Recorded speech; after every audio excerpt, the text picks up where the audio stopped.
everyone. Today I'm just going to do a quick video, or maybe not so quick video, of how I do reloading. And I'm not purporting to be any expert or anything, but I have a certain methodology that's yielded good results for me, and I welcome any criticisms, suggestions, or comments as well. So let me first show you the setup I have. I built this shed out in my backyard. I'm in sunny Northern California here. And I built this shed, and it's just kind of grown over time to have the equipment I need to do the type of reloading. And I reload about 30 different calibers. You can see here I've got everything organized by what type of dies that I need. I've got lower, I'm using Hornady's lock and load system. That's our 50 AE, our 45 ACP, 44 mag, 40 Smith & Wesson. Get the book out of the way here. 357 Magnum, 9mm, under there's 380, 6.8 Spec 2. Down here is the 223 or 5.56 by 45 NATO. And then we've got 6.5 Creedmoor, 6.5 Grenville, 25-45 Sharps. Up top there we've got 50 Beowulf, 7.62 by 39, 250 Savage. This is my 458 SOCOM, 308 Winchester, 30-06, 300 AAC, some 338 Lapua Magnum. And also we have, although I just bought a new set, our 416 Barrett, which is what my son loads. We have two presses, actually three, but two that we actually use. I have this one press, which is Hornady's 50 BMG press that we do our 338 Lapua and 416 Barrett on. And then we have a progressive press, which is Hornady's lock and load AP progressive press. Then I have another small little Lee press in case I end up picking up brass at the range that's 40 Smith & Wesson, and it has been shot through a Glock and has a bulge. So I use this press to remove the bulge. Over here, we've got three different ultrasonic cleaners and then four different vibratory cleaning bowls. Over here we have our two annealers. One annealer uses heat and gas. The other one uses an induction method. These are really cool. If you've never seen these before, use them. I'll show you how they're used today. They give you a perfect annealing, which will extend the life of your brass. And then one more ultrasonic cleaning bowl over here. And I go through a two-stage cleaning process, or you could call it a four-stage cleaning process, and I'll show you that today. Today I'm going to be doing some 25-45 Sharps, which if you're not familiar with that particular round, this is, I'm starting to get into range here, this is a 5.56 by, 5.56 by 45 NATO. And all that's been done with the 25-45 Sharps is they have necked it up and put a 25 caliber, a 257 caliber bullet in it to fire through a similar AR platform. Kind of a fun round. Allows you to be legal here hunting deer in a couple states, and if you were to look at the two, you can see that the slight difference between the 22 cal and the 25 caliber bullets. And that's what I'm going to be working on today. Is I've got a whole bunch of new brass and from Sharps Rifle Company, and I'm going to treat these like they've been once fired. So I always treat new brass like it's been once fired. So why don't we go ahead and get started with my process. And then again, welcome any comments or suggestions, and hope you enjoy, and hope you learn something, and maybe I'll learn something based on your comments. There are a couple things that I left out of my introductory. One is I've got this American Standard rounds up here. I'll eventually mark them for all the ones that we do. It is not my intention to be able to reload all of those. Also, another kind of critical factor is a compressor, an air compressor. It helps both clean out new tooling when you've lubed it and cleaned it, as well as cleaning off your space when you start dumping the polishing media. Another thing that I've put in here is a small vacuum to help vacuum up parts. It's not recommended you vacuum up gunpowder that you might spill, and all of us do that. But it definitely helps keep things cleaner. And you'll notice the rest of this shed is a storage area for various outdoor equipment, old stereo equipment, and some filing.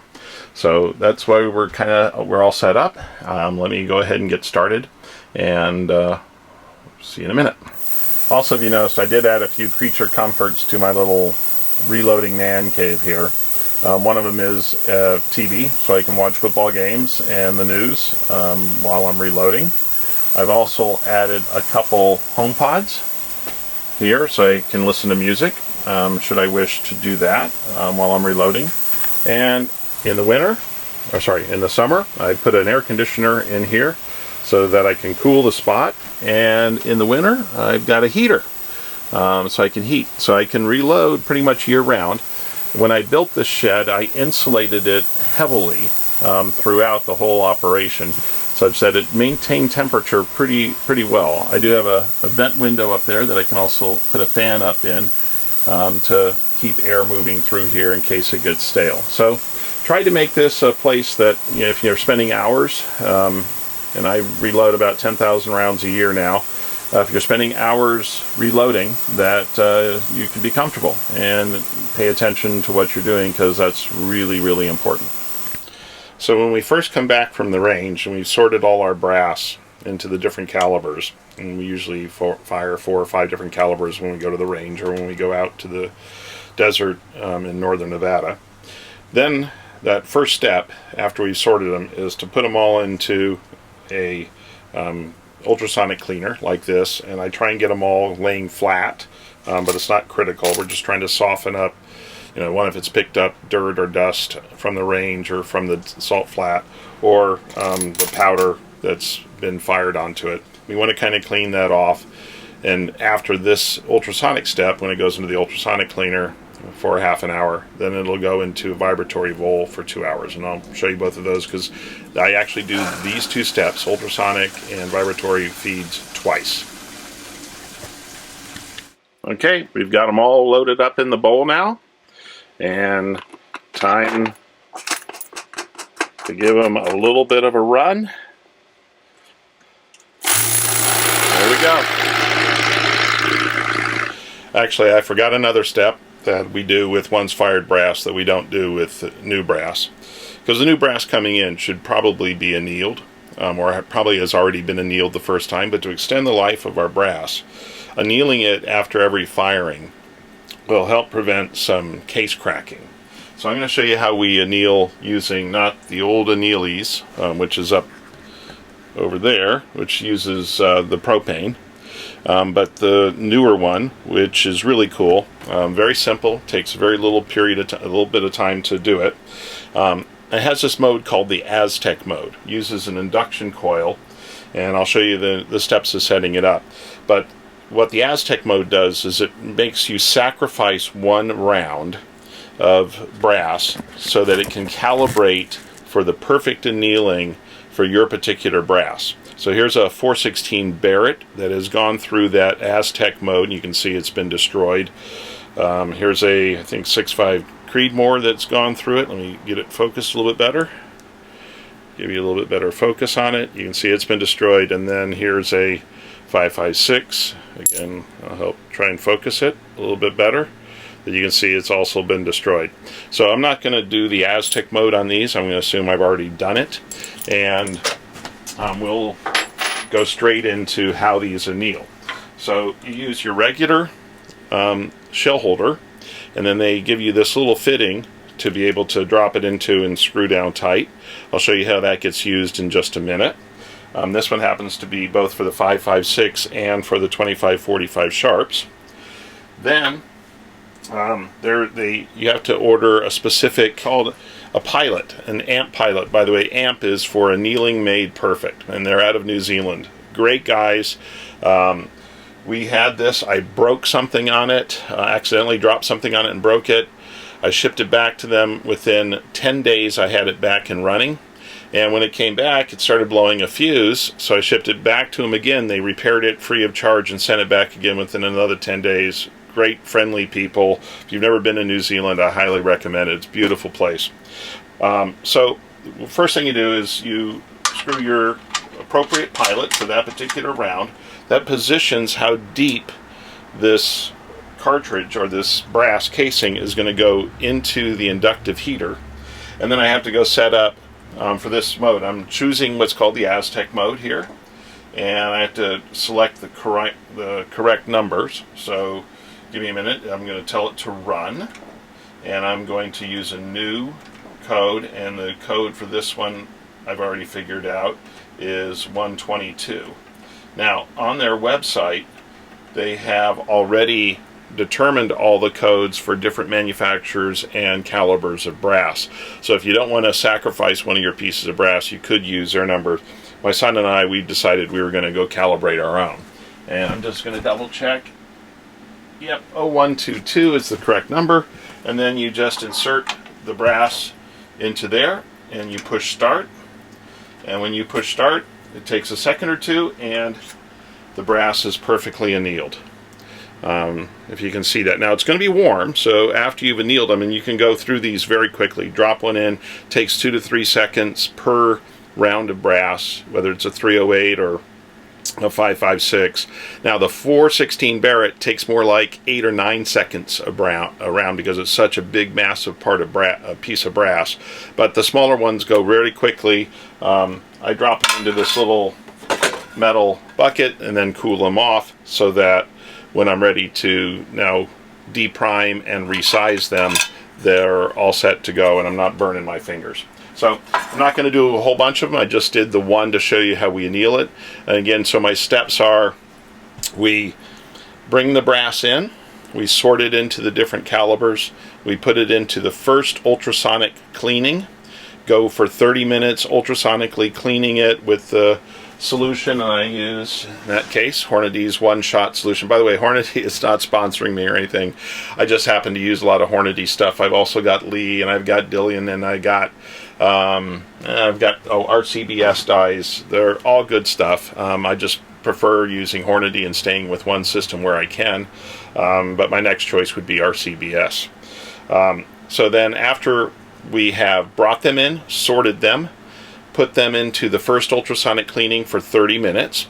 Then we go into the tumbler for 2 hours. I'm just using regular Hornady media, the corncob media. That gives them a nice polish, and they clean them up quite a bit. So now when I resize them, well, then we anneal. And then when I go to resizing, which we'll show you here in just a minute, it's a nice clean piece of brass. It moves smoothly through the die.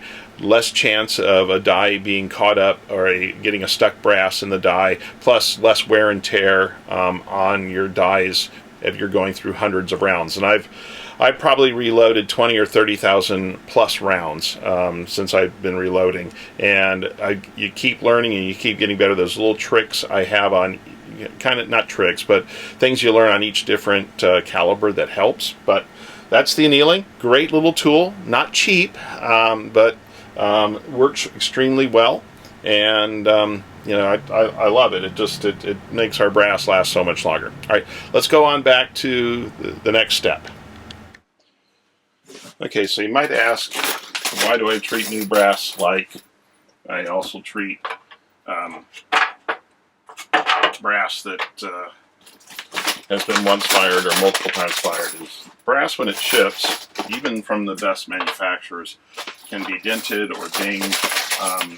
They're not all perfectly to the same dimension, so I just treat them like it's new, once fired brass, and I don't have to question myself if I get some errant results at the range. So I'm going to load this into this tray before I show the next step. Okay, another thing that's fairly typical that I have found when I've ordered brass from Sharp's Rifle Company. I mean, I could make my own. I could take 5.56 and neck them up. I've got the tools for that. But I like the head stamping on the 25-45 to keep them separate from my 5.56s, and I'm not mixing them back and forth. But I ordered 100 cases from Sharp's, and typical of them, I get more like 120 when I order 100. I don't know if that's lousy quality control or it's great customer service.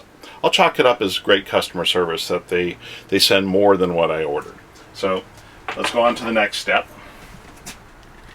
So my next step is to lube the brass. And the way I do that is after I've loaded it in this tray, I use Hornady's one-shot lubricant. I've tried waxing, I've tried Dillon's case lubricant.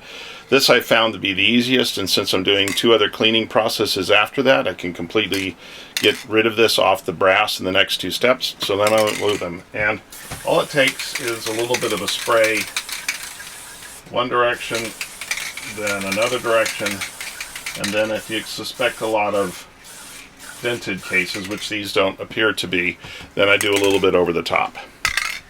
Okay, you might notice I did a few modifications to my AP press here. One is I put the lights in, so if I'm in here late at night with the lighting that's in here, I can have a little bit more, I can look more into the cases. Also, one step I left out when I put the base plate in is I forgot to put in the retention spring, so I added that on.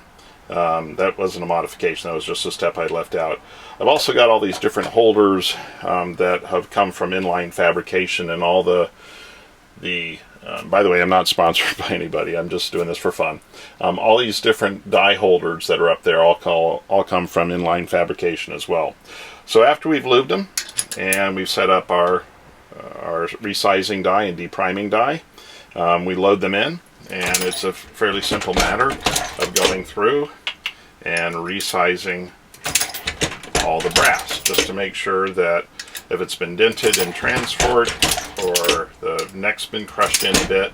It also, that's sometimes what happens, it also helps recover in case the manufacturer may have shipped you, and that's sometimes where it kicks out, if the manufacturer has mixed brass. It hasn't happened too often with me, but a couple different times I've had mixed brass in it. And if you don't discover it when you're loading them in the trays, then you'll certainly notice it when you're trying to do a resizing operation. So I'm going to go through and resize the rest of these before we go set it for the next step, because this is kind of boring to just watch me resize brass. Okay, we've resized all the brass now, and we're about to put it into the ultrasonic cleaners. Now, unlike what I did when we first came back from the range, where I just scatter the brass all on the bottom of a tray like this, I've learned that I get better cleaning of the primer pocket, and you might be able to see in here, hopefully I can get it to focus, you know, when you've deprimed them, the primer pockets can be pretty grungy, and I like to have clean primer pockets. And I've learned I can cut down on some of my ladder steps if I load the brass into these old bullet trays when I bought 9mm or other rounds. When I load them into here and then put them into the basket for the ultrasonic cleaner like so, then the the ultrasonic cleaning takes some of that gunk and dirt and it drops out of the bottom of the primer pocket and helps speed up the cleaning. It's not 100%, but after half an hour in the ultrasonic cleaner and then a couple hours tumbling, I get some pretty clean brass, and it only takes a little bit of minor touch up on the tool you see back here, which is, I believe it's a Lyman tool. It's a little workstation that I can clean primer pocket and then bevel the neck area as well. And I'll show you that a little bit later on. But right now, these are going into the ultrasonic cleaner. Okay, so after we've loaded up our trays with all of the brass, they go into the ultrasonic cleaner, sitting upright. So again, any of the dirt that's in the primer pocket has a chance to fall out. I give it just a small little squirt of the one-shot sonic cleaning solution, if I get it there, and we cover it up, tell it half an hour, and there we go. And I can be working on other, if I've got lots of different calibers, I can be working on other steps or stages. Again, I have 2 ultrasonic cleaners that are that are when they first come back from the range to get the dirt and dust off, 2 vibratory feed bowls that are when they come out of the ultrasonic cleaning, and then there's also 2 other ultrasonic cleaners and 2 other vibratory feed bowls that are post resizing. So we'll cover those steps in a few minutes. We've just got a couple hours before we can do anything. Okay, there is one extra step that I do when I'm doing rounds like 45 ACP, 9mm, 40 Smith & Wesson, 44 Magnum, or 50 AE, is I like to put a bell, and in fact they recommend putting a bell on the front part of this when you load your bullet in. Helps it load in, just makes everything run a lot smoother. Now, you could do the depriming, the belling, the loading of powder, the loading of the bullet all in one step. I separate these things. So when I'm doing my 45s or any of the pistol caliber rounds, I have two different dies that I set in. One is the depriming and sizing die, and then the other one is the bell die, the die that's going to do the bell setup. I do those two at this depriming step. So these rounds have already been cleaned. I assume they have not been deprimed yet. So we're going to deprime them after they've been cleaned in the first ultrasonic cleaning, and then the second, the first tumbling as well. And now when we load them in, we're going to deprime them. Now, one of the differences with the pistol rounds is you usually don't need to lube these things. But I've just resized it. Now it's going to come up, and we're going to put the bell on it as well while we're resizing the other brass. And we're going to do that again. And again, we're just going to rinse and repeat through this. And what I end up with now is a slight bell on the front part of this, that when I load the bullet in later on, it sits in there nicely and it doesn't fall out. Now, I've tried bullet loaders, but the bullet loaders don't always work well, and particularly if you use plated bullets as opposed to drawn copper bullets, they don't work so well at all. And that's a hint that came to me from Hornady. So now I've belled all these, but the next step will be to prime them. Okay, we've finished the end of our half hour now. We're about to transfer the 2545 brass that we've been cleaning for the last half hour ultrasonically into our vibratory feed bowls. And one of the nice things about putting them in the trays here, so that not only does the dirt drop to the bottom, but when you pull it out to drain them, unlike when we just get back from the range and they're all scattered in there and they have a primer in them still, you have to drain each one before you drop it into the vibratory feed bowl. Here I can just pick them up and drop them in, which is what I'm going to be doing now. Now, after this, it's going to take a couple hours sitting in the vibratory feed bowl for it to have cleaned off all the cleaning solution and get them fully dried. It does both kind of in one step. So I'll be back in a couple hours when we pull this brass out of the vibratory feed bowl. See you then. Okay, we're coming up now close to the end of the 2 hours. Because this was new brass and not once fired brass, I don't think it needs to go the full 2 hours. We've got a very dry day here in Northern California. In fact, we have fires all over the place. It's what we call our Indian summer, where the winds come out of the east. And for those who aren't from the East Coast, to the east of us is desert. So it's very dry air. It's beautiful weather, except that it's also our highest fire danger season. So I'm going to turn the vibratory feed bowl off, and got the gardeners doing the ground, so you're going to hear a little bit of background noise. I think I can cut some of it out by closing this. And now what I'm going to do is I'm going to sort the material off of this. This is a pretty standard procedure, so I may not end up filming it, but I'll be back in a minute with the cleaned and polished brass. So I happen to use a RCBS sifter, and I've made my cords long enough from my bench so I can just dump them in and come back, close it up, and run it a couple times.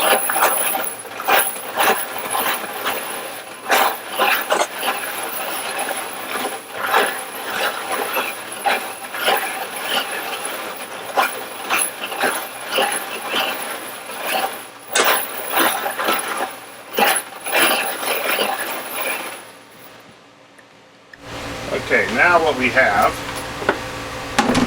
is nicely tumbled, polished brass. and see how nice and shiny that looks. But we're not ready to reload yet. I'll get set up for the next step and we'll show you that. Okay, I think the gardeners are just about done. So the next step, what I do is I trim 100% of my brass 100% of the time. It's so easy to do with this little Crow trimmer.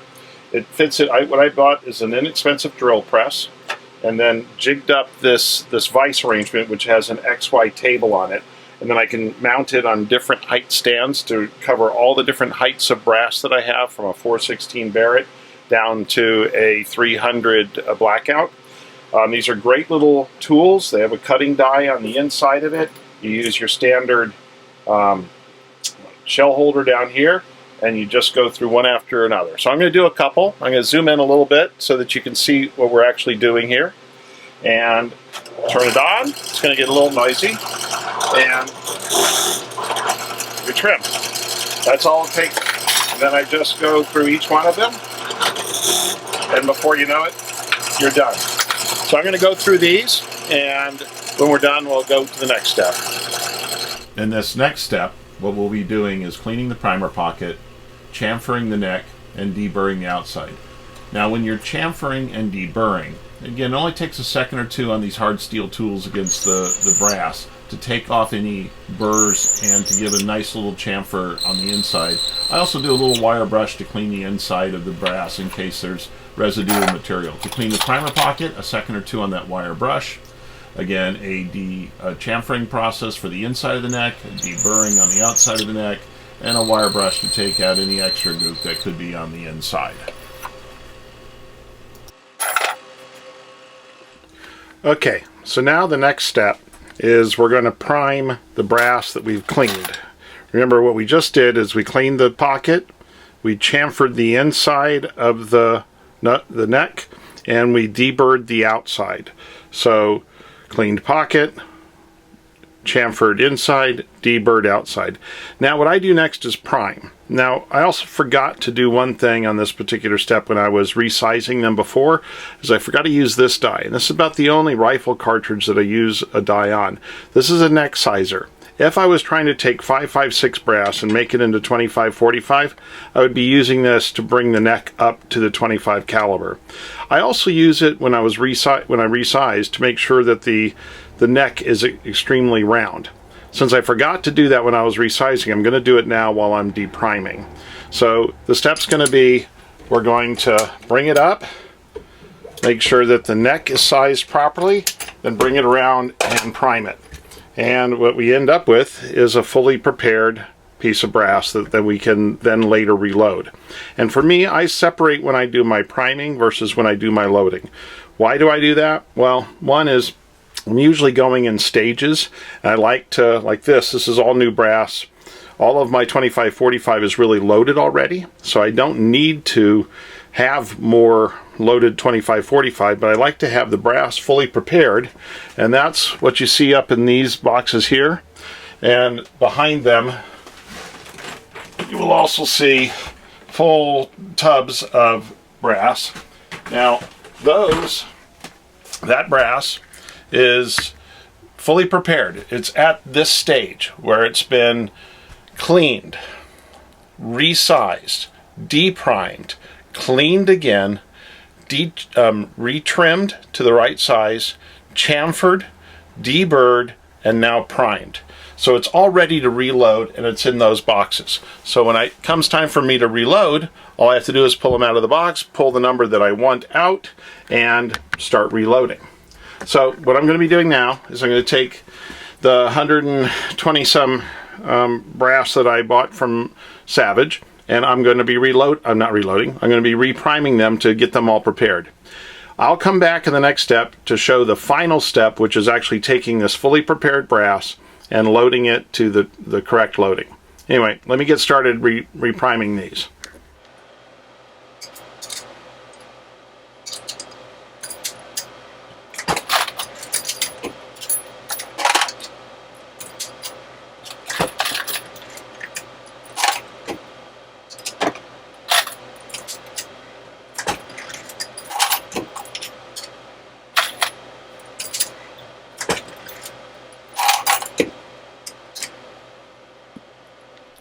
Okay, so now it's going to come time to reload, and I have a choice.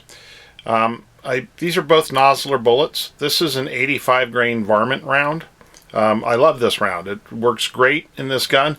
I'm not getting sub MOA on it like I would hope, but I'm getting about 1.5 MOA when I do my job. This is Nosler's E-tip at 100 grain. If you might be aware, in California we have to use, for hunting, lead-free bullets, and this is a lead-free bullet. Their E-tips are lead-free. I cannot get good performance out of these rounds. One is they're a much longer bullet, you might notice, much longer. Sorry, let me hold them that way. It's much longer and it's harder. It's got that gilding metal that it's made out of. But I just can't get a decent grouping. I think the best I've ever gotten out of them is about a 3 MOA at 100 yards, and for a varmint round that just doesn't cut it. So I'm going to load up what we just did to use up these E-tips and go take them to the range and plink with them, because that's about all they're good for, to have some fun and to teach some other people how to shoot. So I'm going to get started doing that, and I'll show you my setup here in just a minute. One thing I really like about this the Hornady lock and load system is these powder feeds. Now they work great with a very small grain ball powder, but the extruded powders maybe not so good. So I hand load and use a hand loading mechanism for the extruded powders, and I'm trying to get away from them. But with these, if you have one of these, well, I'm trying to get far enough away. If you have one of these powder drops, all you have to do is remove this lower portion. You know, I have one of these set up for every caliber. You can see this one's the 50 Beowulf, and this one is the 458 SOCOM. I just remove this lower portion, put this new one on, put a new feed in. Each of these are marked for the rounds that they're going in. This is the 458 SOCOM. Just pull that out, put the other ones on, and I'm ready to go with the next round. Of course, I still do a measure test at the very beginning to make sure that I am things haven't drifted on me. So that's what I'm going to do right now with the 2545 sharps. Is I'm going to use, I really have come to like, whoops, here we go. I really have come to like these accurate powders. Small grain, they feed extremely well. They don't have a lot of static electricity to them, so they drop, they fire cleanly, they've given me very consistent performance. So I'm switching over a lot of the things I'm doing from the Alliant powders, which are the extruded powders, over to the accurate powders. And you know, that's, I'm getting good results with that. So let me go set up for the sharps, and I'll show you what the setup looks like. Okay, so here's my setup for the 2545 sharps. I have my powder feed here with the 2545 already set up, but I'll double check it. A powder cop, the bullet seeder, and then a crimp tool, or a crimper, a roll crimp, to put it all together. So I'm going to load this with the 2460 powder. I'm going to load it, here, let me shoot up here a little bit. I'm going to load this with the 2460 accurate powder, and we'll make sure the powder cop's set up right. Then I'll have to make sure I adjust my bullet seating for this bullet, because as you remember, it's a little bit longer bullet than the 85 Nosler that I really like, and then the crimp tools really shouldn't have to change at all. So let me get everything set up, and then we'll start loading a few. Okay, we're all set up to load. Took some manipulating. Bring this up a little bit closer. Took some manipulating to get this load to seat in here, and if you look at the length of this bullet, how far deep it's into that, I'm really compressing this load, but that's the only way. I'm limited by the magazine length of a 2250 total magazine length, and with this load, which is about 25.3 grains of accurate 2460, I should be getting around 2200 feet per second from this load with this round, and then we'll see what kind of accuracy I get with it. But I'm going to set up and load some, and then go to the next step after this, because no, we're not done even at this stage. So let's load a couple. And if you notice how far I have to seat these in here to get them to work, and then it will crimp right after that. So I'll do another one. show you just how far in they have to go. Oh boy, they really are getting seated in there deep. Anyway, let me go through and load those, and then I'll take you to the next step. Okay, we're down to the very last step before we can actually load the cartridges or the loaded ammo into the ammo cases, and that's a gauge check. It's at least the last check for me. Now, going through the loading, and I didn't show this in every step, really good loaders will stop every 10 or 20 or maybe even 50 rounds and check that the powder drop, if they're doing a powder drop like I was just doing, check to make sure that the powder drop's consistent.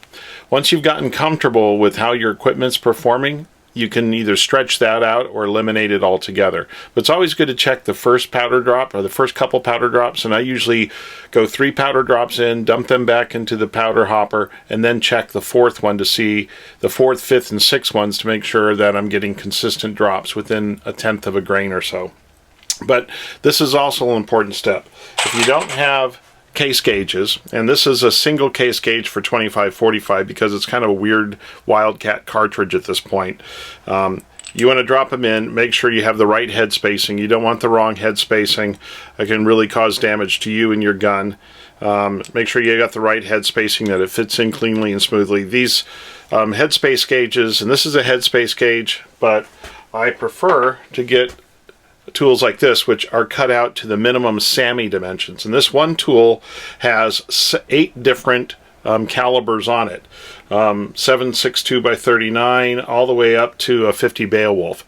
And again, it's the minimum SAMI dimension, so if something has trouble fitting into here, it may still load in your gun, but if it has trouble fitting into here, it's giving you an indication you've got some issues. But if it fits in here, you should be good to go in the gun. So what we're going to do now is, and I always do this as well, 100% case gauge, where we're going to drop the cases into the case gauge, make sure that they fit, they have the proper head spacing, and then I can store them knowing that, and to be able to use them knowing that I'm not going to have an issue. Anyway, I hope this was informative for you, and I might add 1 or 2 other addendums at the end of this, things I forgot once I edit everything together, but enjoy reloading.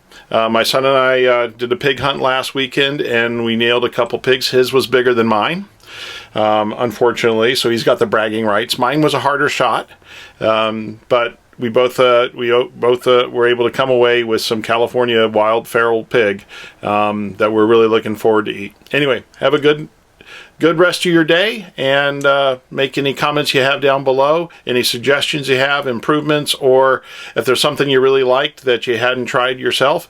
These are just some tricks or techniques that I've done over time that make it a lot easier for me to reload and to get good consistent performance. Have a good rest of the day. Scorch out.